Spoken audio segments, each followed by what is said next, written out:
Welcome to Let's Talk About Mental Health. I'm Nels and I'm an addiction psychiatrist working in Southern Vermont.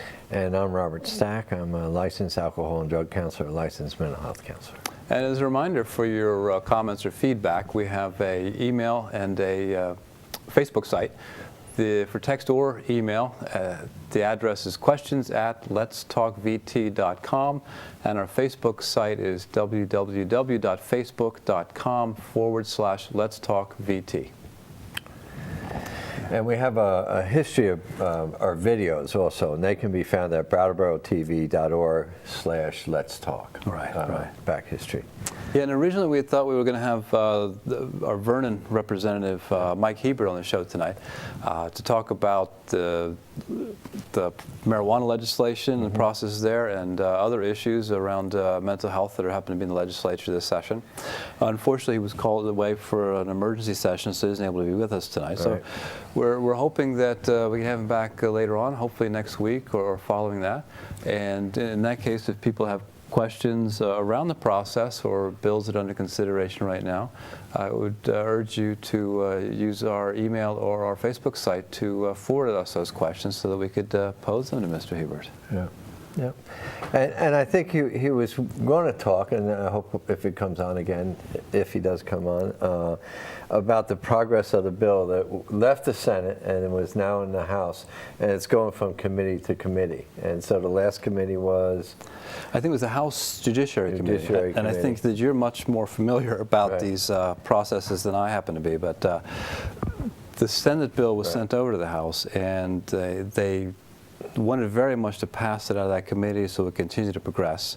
And rather than say kill the bill outright, it sounds like they made some tremendous changes. And my reading of it, which is very superficial, was they took out everything about the licensing and the levels of production and distribution, and put in place to allow personal consumption, to allow people to grow their own marijuana, which was something that was taken out of the Senate version, which caused a lot of dissatisfaction. And they seem to leave it there, and from what I can understand, to create an advisory committee then that was to look at the advisability of progressing down this road of doing more than simply legalizing personal growth and consumption. Right. And they're talking about like 2 plants for each Vermonter. And I think other people are concerned, you know, you're going to mess around with supply and demand. They want to give out 15 locations in the state to sell marijuana. And I guess, you know, they don't want competition. I mean, I don't want it at all. Let me be clear about it. But it's sort of, there seems to be a divide. I mean, they're basically now talking about awarding a monopoly to sell an addictive drug. It would be like as if you had 15, and I think it's going to go up to 30 locations to sell cigarettes or beer. Imagine if you only sold beer at 15 or 30 locations in the state. So I think in some way you're talking really about a business model. And I don't know. I mean, it's just, I guess we'll just have to wait and see how it goes through each committee. The only thing I read, and I read it last week in Vermont Digger, was, you know, it looks as if what they want is the title of the bill, legalization of marijuana or whatever, regulation of marijuana. We want that to end up in the conference, in the what do they call that, conference committee, where both the Senate bill and the Senate and the House bill get together. So they hash out the differences between the two to come up with one product. And then thinking, because the Democrats have majorities, the Democrats will end up with the model that they want, and that will be the model that the governor will sign. You know, as he said, you know, somebody said they feel pretty confident that by the end of the session he'll have his bill, because it's become his. I don't know, whatever it is. So I think, you know, I feel like we're the only ones that, you know. Well, this popular opinion is behind this, and I think, you know, it's you know, it doesn't take you know, much thought to realize that getting reelected would be easier if you support this legislation, give them more votes behind that. I just would like to see more honest discussion. You know, say, you know what. This is going to lead to commercialization, and public health is always the weaker opponent in a fight against commercialization of any substance, whether it's alcohol or tobacco or it's marijuana. So You increase availability, you increase use. You increase use, you increase misuse. You increase misuse, you increase dependency. Yeah. I don't care what it is, and that's how it's going to go. And they're saying, well, we'll use the money to do prevention. Come on. I mean, to me that doesn't make sense. But you know, I guess I have a different perspective. The other thing I should mention, and all to be fair about this, I always find some negative articles. But this weekend in the Times, New York Times, they have a travel section, and they devoted the front page to pot tours in Colorado, and you know, big sort of pop art on the top, and you open it in the middle, and they had all these people toking pot, and you know, we've come a long way, I guess. You know, I mean, it's sort of, but and then you know, there was another article in the Week in Review, or you know, where they have essays, op-eds and stuff, where they had a journalist who just recently wrote a book called 40 Years I've Been Stoned, or something to that effect, and he was talking about how his wife has Parkinson's, and him smoking pot makes him a better caregiver because he's more positive. And so, you know, I guess, you know, people, if you're interested, you should read it. I mean, it's sort of, and to me, I just don't get it. I mean, sort of. I mean, I know we decriminalized it, and if it's helped people with medical problems, and you know, and that seems to be working for folks, that's fine. But I guess, you know, it's hard when they look at all that money, of course, and money to be made. So, and and again, don't begrudge people the opportunity to for some intoxication now and then. Of course, you know, within reason. There's nothing unusual about that. I think what bothers me though is the sort of frame of this sort of discussion. I mean, decades ago, we were concerned about productivity, and we're concerned about, you know, family values, that sort of thing. And now it seems to be sort of about the right of being intoxicated. I mean, the New York Times, you showed me, that was blown away. It was like the front page, all of it was this pop art. You open up the thing to the center fold there, and it was all this business about, you know, the pot buses and starting getting stoned at 9 a.m. in the morning. And even when you talk about the similarities between alcohol and marijuana, I mean, the picture of the pot fields could have very easily been vineyards. The smoke being inhaled could have very easily been, you know, a snifter with, you know, wine or something like that. But you don't see vineyards saying, "Come here and get crazy drunk." Right? It just there's similarities, but there always differences here, and it's those differences I want to, you know, reinforce that are really the concerning point. Yeah, but the thing is, they're putting them on buses because they don't want them driving. But if, you know, I mean, a lot of people in on a tour. And they're good. So, you know, and the question, I guess, will come down to, do we want to be like Colorado? I mean, do we want to be the pot capital for the Northeast? I mean, I know Senator Sears said, well, Massachusetts is going to get there ahead of us. And I read recently that's highly unlikely legalization will happen in Massachusetts anytime soon. But that's his cover. And, you know, for whatever reason, I mean, so, you know, I guess it'll come down to that. What kind of state do we want? Is this the state we want? And maybe they do. I mean, it's very possible that I'm wrong. It's very possible that my perspective is narrow. You know, I worked in the drug treatment field for almost 30 years, and I've seen a lot of harm to it. I've seen a lot of heartache. I can't describe it. I mean, you know, and you know, people are going to hate this when I say this, but you know, that film I talked about last week that the FBI put on heroin, and I think every single person they interviewed said they started with pot. Now, I know everybody goes, say, oh, it's not a gateway drug, it doesn't end up with pot. Well, I'm sorry, but some people who do start smoking pot at a young age do end up doing other drugs.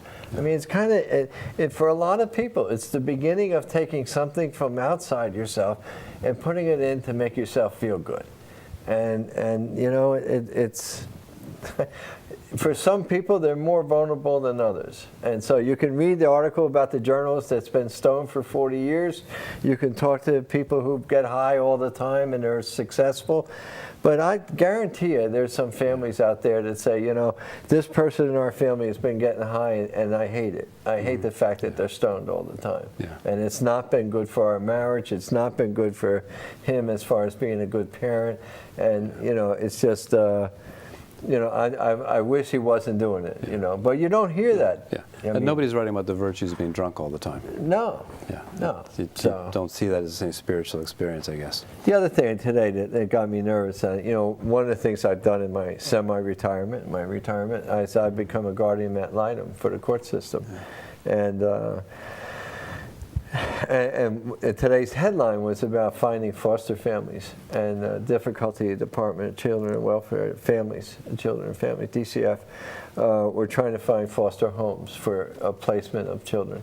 And that is such a difficult issue. It is so difficult to struggle as a mother, you know, and you've heard me say this, I've worked with mothers who are struggling with addiction with children and the difficulty of getting off it and the fear that they have about losing their children, and it's just really difficult. I mean, it's really a difficult thing, and yet, you know, if you make a decision like, you know, that what am I going to do that's best for the child, and right now what I think is best for the child is to put them into foster care.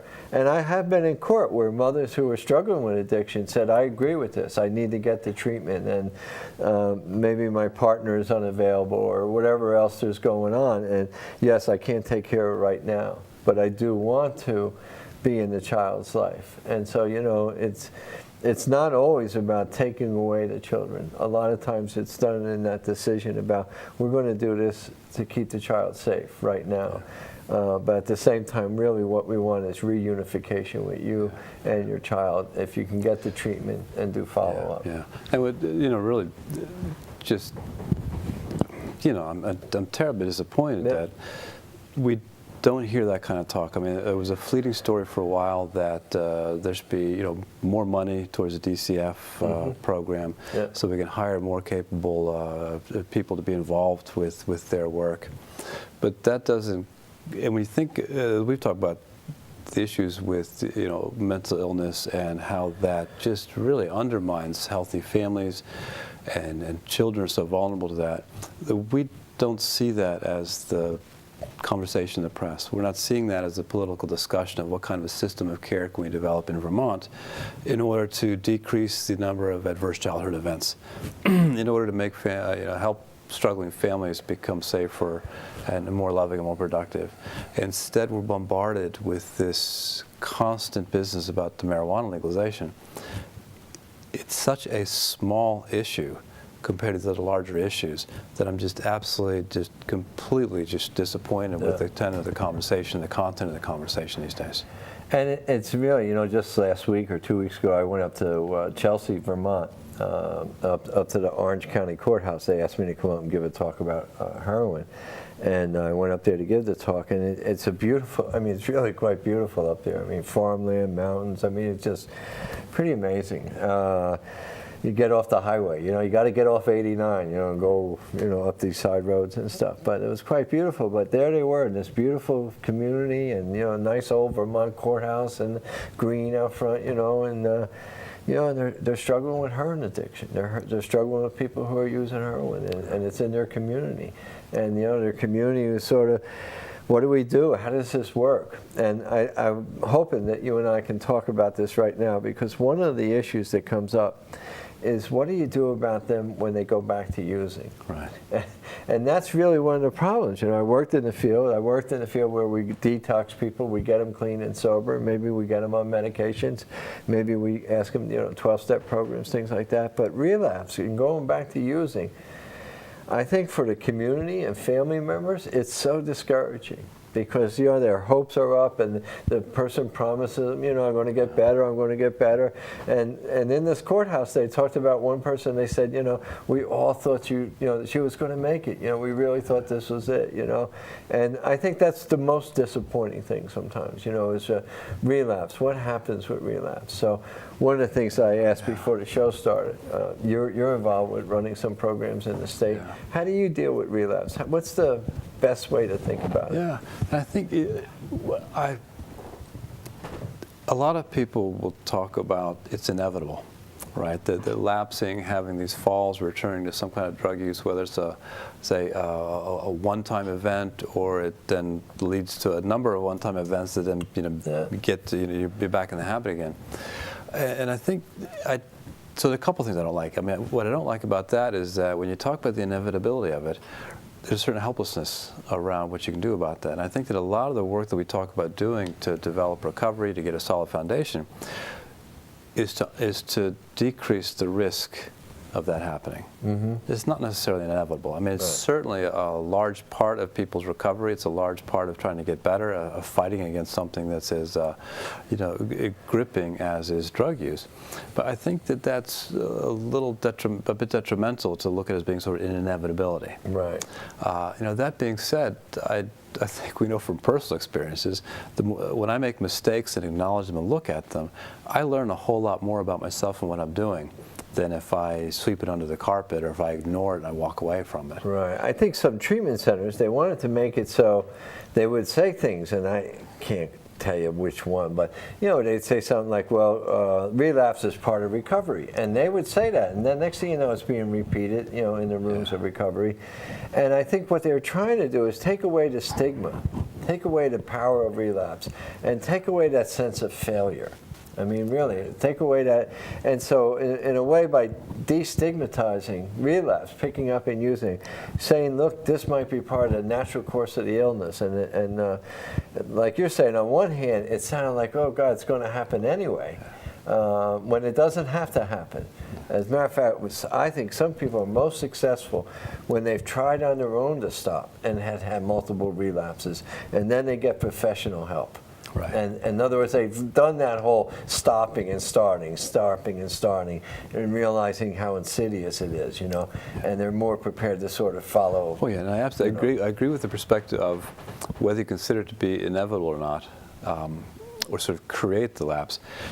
Your attitude around it is really important. Yeah. So if you have a lapse, and then what you're saying is, well, look, it happened, I might as well give up, I can't do this, I sabotaged myself, what's wrong with me, and then off you go.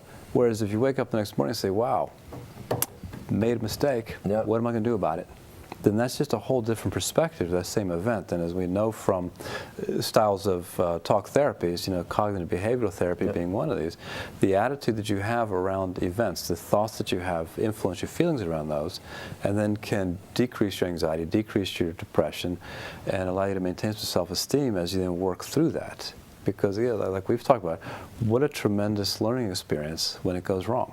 And how do you incorporate it like that? When you find somebody, if you don't mind, if you get somebody in your program, let's say in the Suboxone program, and you find out that they've gone back to using opiates, it shows up. Yeah.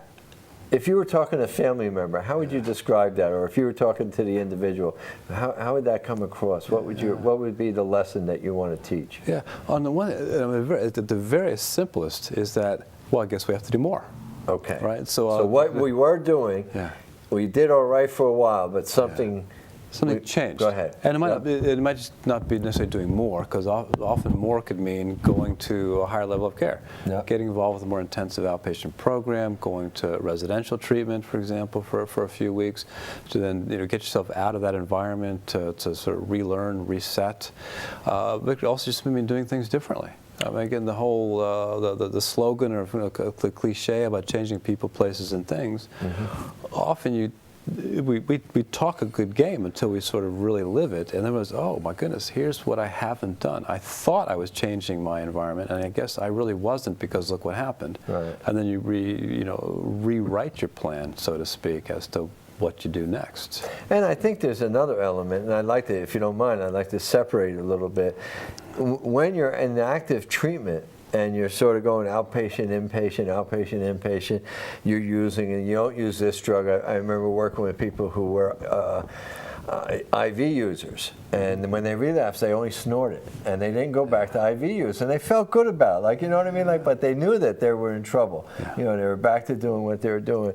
Or sometimes you'll hear alcoholics who are relapsing, and they're still trying to regulate their relapse, and they're still looking for help and something. But and I think that's important. That's part of the program. And you get urines, and you check them, and you follow up on them, and everything.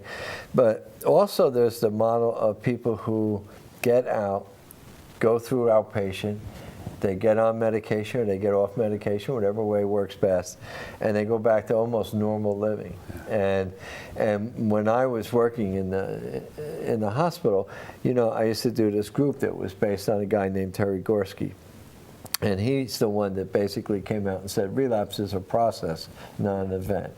And you'll hear this, and people have sort of accepted this, and they'll say, you know, my relapse didn't happen the day I picked up. My relapse really started a couple months ago. And the way he explains that, you know, we have a minute. Yeah, because most people think about the moment the drink hits their lips, and that's their relapse. The drug hits their nose. The drug hits it.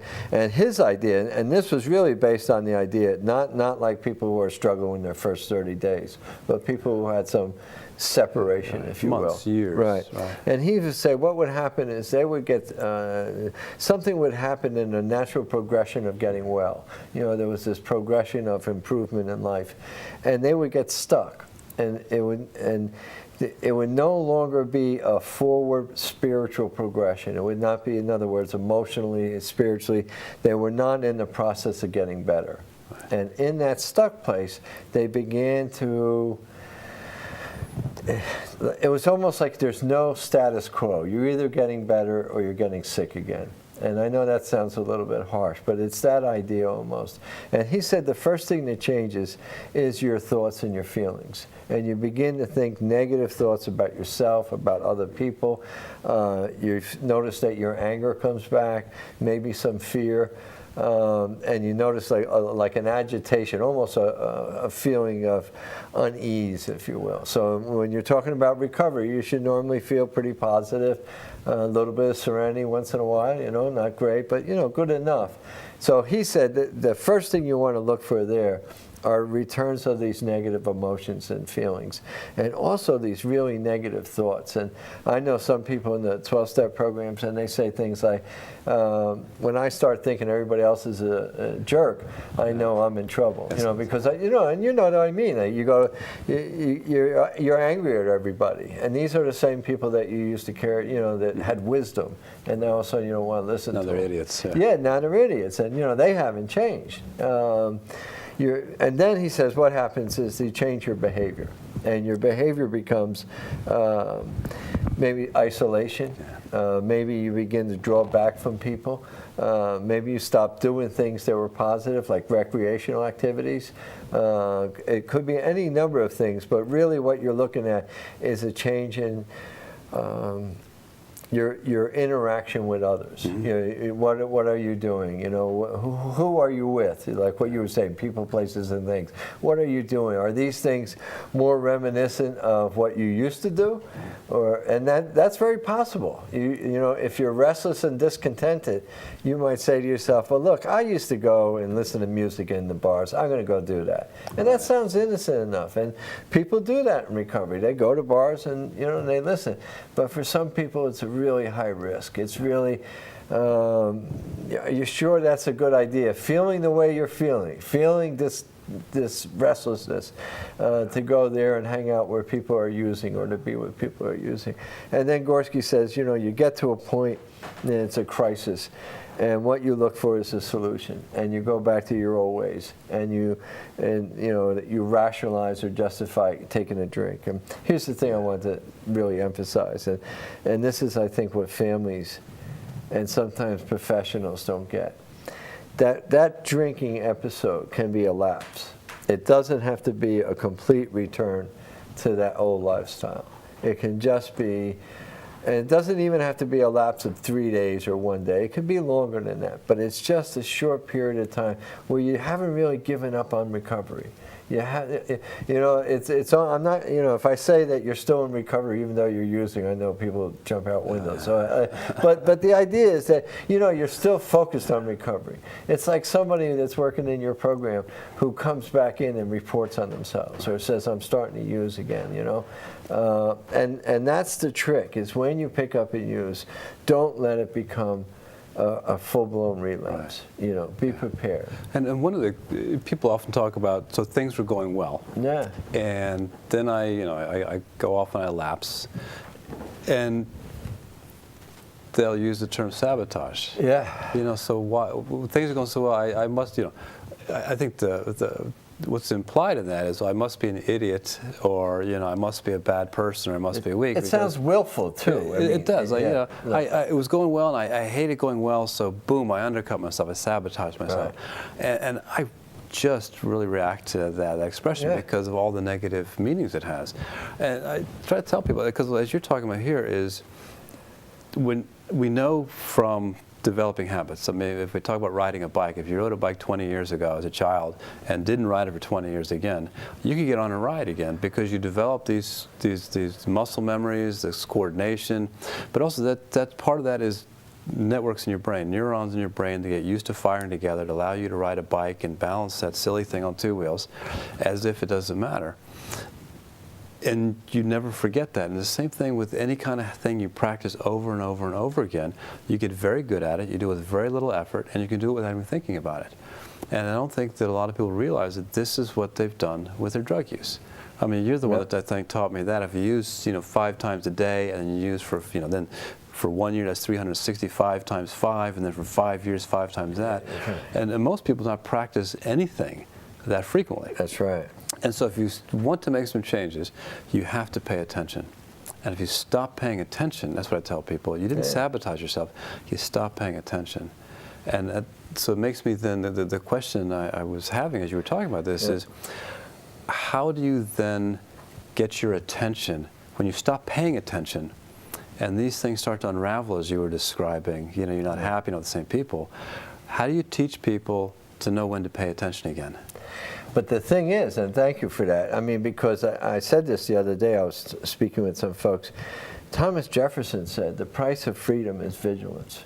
And this is a man that witnessed the American Revolution, recognized that we have freedom, and recognized that if we want to keep our freedom, we need to be vigilant. You have to pay attention. And I would say that to anybody in recovery from almost anything. Don't take your recovery for granted. Don't act as if you were never sick. Don't act as if you never had it. And it's really true. I mean, when you realize, and I used to say that those neuron pathways, it was like if you ever did logging in the woods, you know, and you rip out a road, that road's there for a long time, and you only have to log one more time to start, you know, rip it up again, you know. I mean, so, and I think it's all true for a lot of us. I mean, you know, you pick up a cigarette, and then how soon are you buying a carton? I mean, it's no time whatsoever. It goes right back to it. But I don't know, and the reason I wanted to talk so much about this is because I think on one hand, family members, they give you one more chance to get better, and they believe in you, and you might even believe in your recovery and convince them that you really want to get better. But then when they relapse, everybody feels so angry and disappointed, and it sort of feeds into that failure, that sabotage, that, you know, that kind of thing. And so looking at the destination instead of, again, this is a lifelong process. So we want to balance it between giving people, saying you're going to relapse, and therefore giving them permission to relapse, because you don't have to relapse. I mean, come on, you can. On the other hand, if it does happen, there are ways to sort of protect yourself. There are ways to get back into recovery. You can do it. It isn't that you're a failure.